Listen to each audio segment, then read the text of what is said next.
ॐ पार्थाय प्रतिबोधितां भगवता नारायणेन स्वयं व्यासेन ग्रथितां पुराणमुनिना मध्ये महाभारतम् अद्वैतामृतवर्षिणीं भगवतीम् अष्टादशाध्यायिनीम् अम्बा त्वामनुसन्ददामि भगवद्गीते भवद्वेषिणीं भगवद्गीते भवद्वेषिणीम्।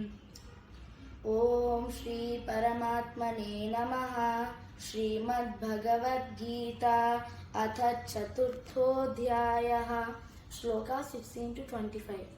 किं कर्म किमकर्वेति कवयोऽप्यत्र मोहिताः तत्ते कर्म प्रवक्ष्यामि यज्ञात्वा मोक्ष्यसे शुभात्। कर्मणो ह्यपि बोद्धव्यं च विकर्मणः अकर्मणश्च बोद्धव्यं गहना कर्मणो गतिः। कर्मण्यकर्म यः पश्येत् अकर्मणि च कर्म यः स बुद्धिमान् मनुष्येषु स युक्तः कृत्स्नकर्मकृत्। यस्य सर्वे समारम्भाः कामसङ्कल्पवर्जिताः ज्ञानानिदग्धकर्माणं तमाहुः पण्डितं बुधाः। त्यक्त्वा कर्मफलासङ्गं नित्यतृप्तो निराश्रयः कर्मण्यभिप्रवृत्तोऽपि नैव किञ्चित् करोति सः।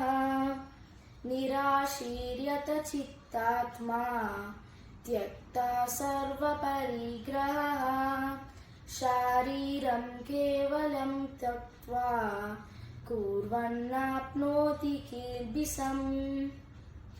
यदृच्छालाभसन्तुष्टः द्वन्द्वातीतो विमत्सरः समः सिद्धावसिद्धौ च कृत्वापि न निबध्यते।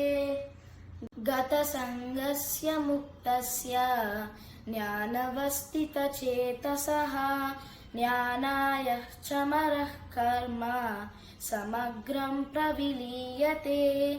ब्रह्मार्पणं ब्रह्महविः ब्रह्माग्नौ ब्रह्मणाहुतं ब्रह्मैव तेन गन्तव्यं ब्रह्मकर्म समाधिना।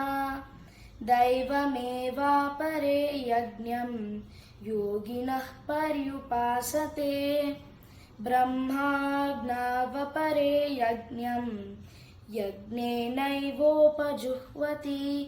हरे राम राम राम हरे हरे हरे कृष्ण कृष्ण कृष्ण हरे हरे।